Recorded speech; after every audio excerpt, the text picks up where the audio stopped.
জীবন বড়ই অনিশ্চিত।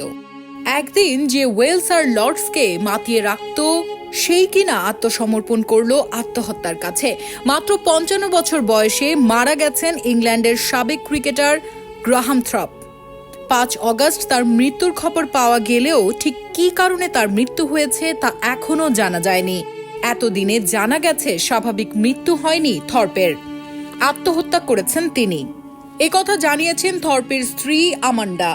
স্ত্রী ছাড়াও কীর্তি ও এমা নামের ২ কন্যা সন্তান রয়েছে তার। দ্য টাইমসকে দেওয়া এক সাক্ষাৎকারে আমান্ডা বলেন, থর্প আমাদের খুবই ভালোবাসত, আমরাও তাকে অনেক ভালোবাসতাম। তারপরেও মানসিক অবসাদে ধীরে ধীরে শেষ হয়ে যাচ্ছিল তিনি।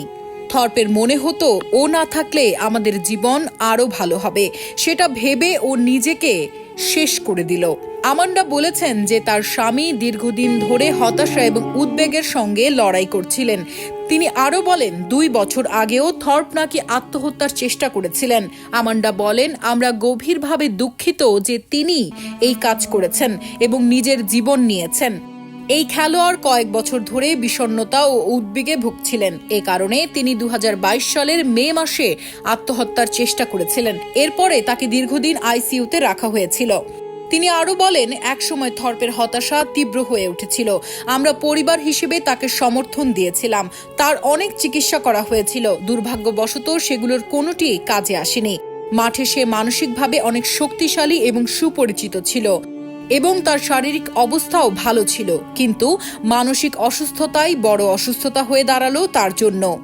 একজন স্ত্রী ও ২ কন্যাকে পেয়েও যাদেরকে সে ভালোবাসে এবং যারা তাকে ভালোবাসতো সুস্থ হয়ে উঠতে পারেনি।